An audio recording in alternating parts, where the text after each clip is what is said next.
Saudari-saudaraku terkasih dalam Tuhan Yesus Kristus, selamat pagi dan berkah dalam. Kita berjumpa kembali dalam renungan harian Jumat 20 Desember 2024. Seperti biasa, kita mendasarkan permenungan kita pada bacaan Ekaristi pagi ini.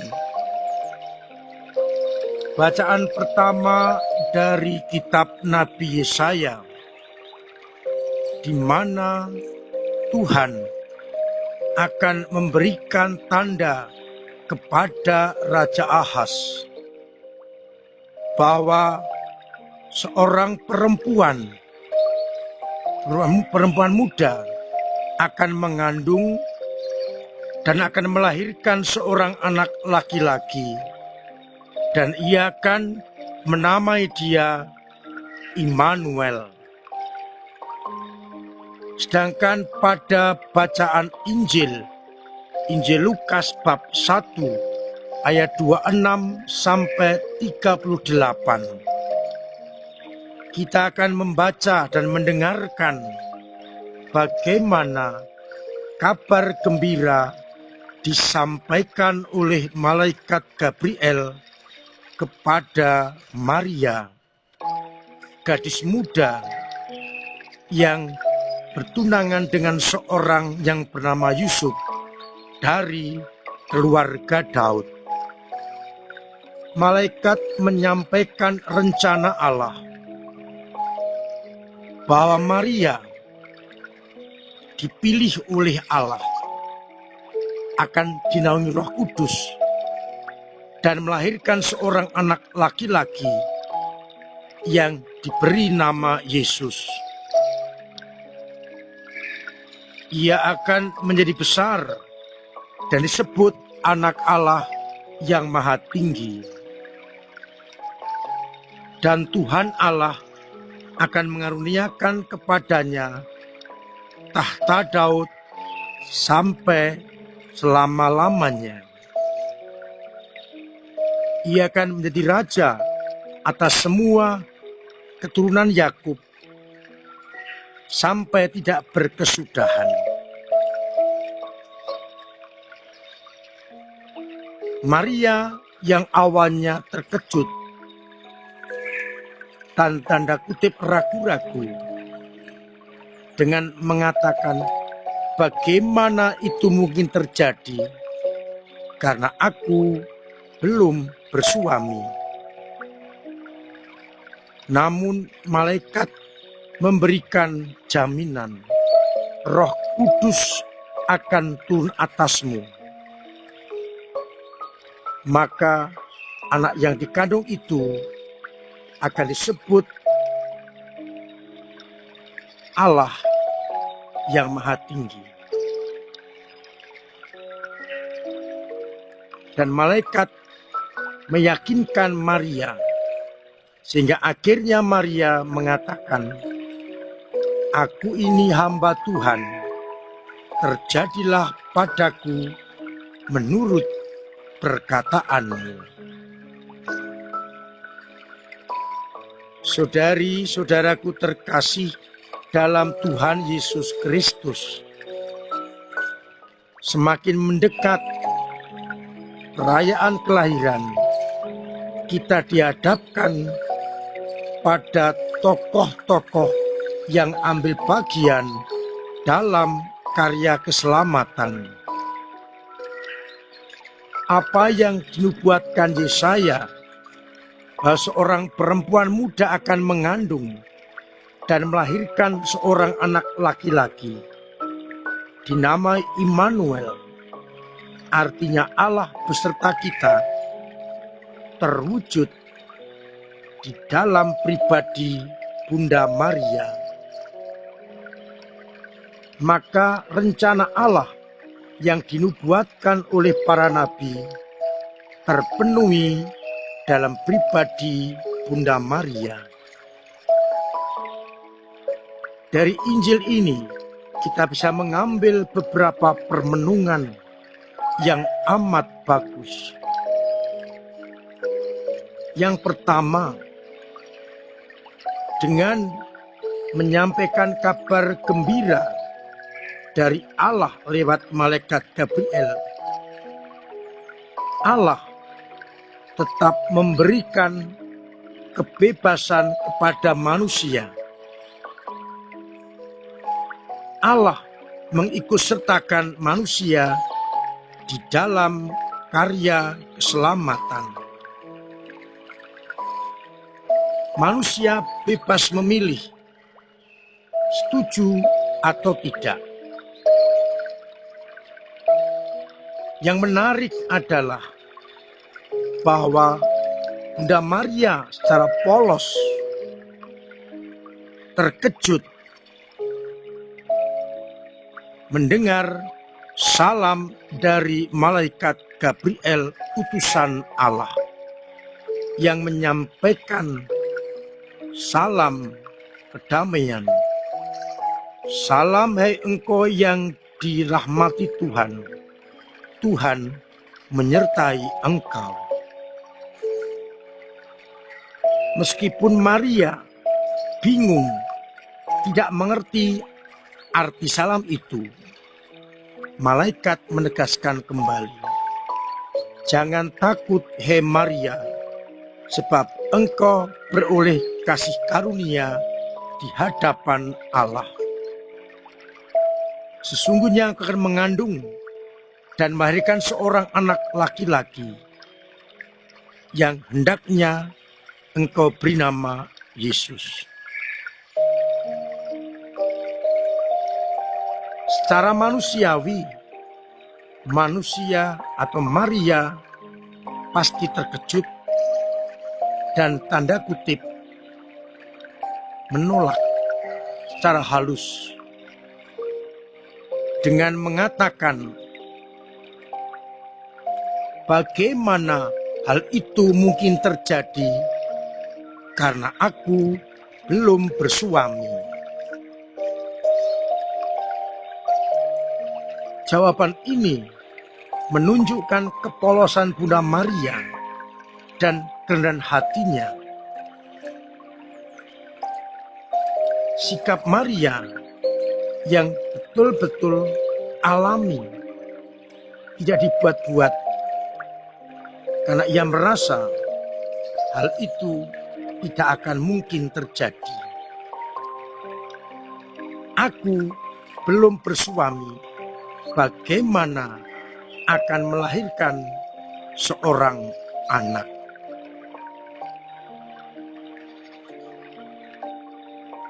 Yang kedua, kita melihat malaikat meyakinkan Maria,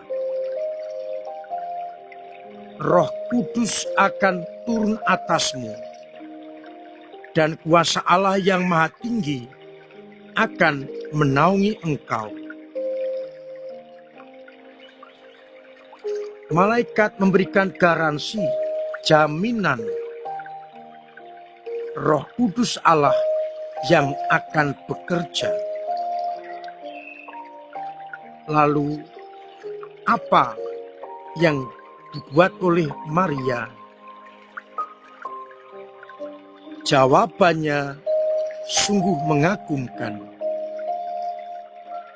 Ketika Maria mendapat jaminan Roh Kudus Allah yang bekerja, ia mengubah semua keraguan-raguan, semua kebingungan, dan ia dengan tegas mengatakan, sesungguhnya aku ini hamba Tuhan, terjadilah padaku menurut perkataanmu. Maria setelah mendapatkan jaminan dari Roh Kudus, Maria tidak lagi berpikir soal dirinya. Ia yakin kehendak Allah pasti akan baik adanya. Garansi yang lain ditegaskan oleh malaikat, sebab bagi Allah tidak ada yang mustahil. Kalau kita mau menyerah kepada kehendak Allah, semuanya akan terjadi. Maria dengan mengatakan iya, kesempatan untuk mendapatkan keselamatan bagi manusia terbuka lebar-lebar. Kita tahu semua manusia terkena dosa dari manusia pertama atau dosa asal. Dengan dosa itu, pintu surga tertutup. Dan dengan jawaban Maria, "Aku ini hamba Tuhan, terjadilah padaku menurut perkataanmu," maka pintu surga terbuka karena Maria bersedia mengandung Sang Penyelamat. Kita melihat bagaimana Maria tidak egois. Ia tidak mementingkan dirinya sendiri, tetapi demi keselamatan banyak orang. Sikap kesetiaan Maria inilah yang harus kita terus perjuangkan. Hanya mencari kehendak Allah. Dan Maria konsekuen akan apa yang difiatkan pada hari ini. "Aku ini hamba Tuhan, jadilah padaku menurut perkataanmu." Bagaimana dengan kita? Apakah kita mau bekerja sama dengan Allah untuk menghadirkan keselamatan di atas muka bumi ini? Apakah kita berani meninggalkan ego-ego kita demi keselamatan dan kebahagiaan sesama? Apakah kita konsekuen dengan pilihan kita? Semoga kabar sukacita hari ini sungguh mampu kita teruskan kepada semua orang. Kita mencoba meneladani Bunda Maria yang akhirnya mengiyakan tawaran Allah demi keselamatan banyak orang. Tuhan memberkati kita sekalian. Amin. Marilah kita berdoa. Bapa yang penuh kasih, kami bersyukur atas kesetiaan Bunda Maria menerima tawar dan tugas untuk menghadirkan keselamatan di atas muka bumi ini lewat putranya yang tunggal. Buatlah kami seperti Bunda Maria yang berani meninggalkan ego-ego kami dan menyerah pada kehendak-Mu.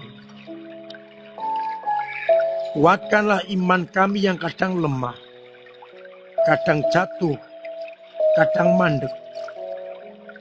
Semoga dengan bantuan rahmat-Mu, iman kami semakin mendalam, berkembang, dan tangguh. Semoga umat-Mu yang sakit Engkau sembuhkan, yang punya beban berat Engkau ringankan, yang punya persoalan Engkau bantu untuk mengurai, dan yang kesulitan ekonomi, semoga usahanya Engkau beri keberhasilan, agar akhirnya mereka tetap merasakan kasih sayang-Mu. Untuk itu, sertai kami dengan berkat-Mu sendiri, Bapa, dan Putra dan Roh Kudus. Amin. Saudara-saudaraku terkasih, tetap saya ajak untuk mempersiapkan diri menyambut kelahirannya dengan persiapan-persiapan batin, dengan persiapan-persiapan untuk Ekaristi, dan persiapan apapun yang mendorong kita menyambut kelahiran Sang Putra.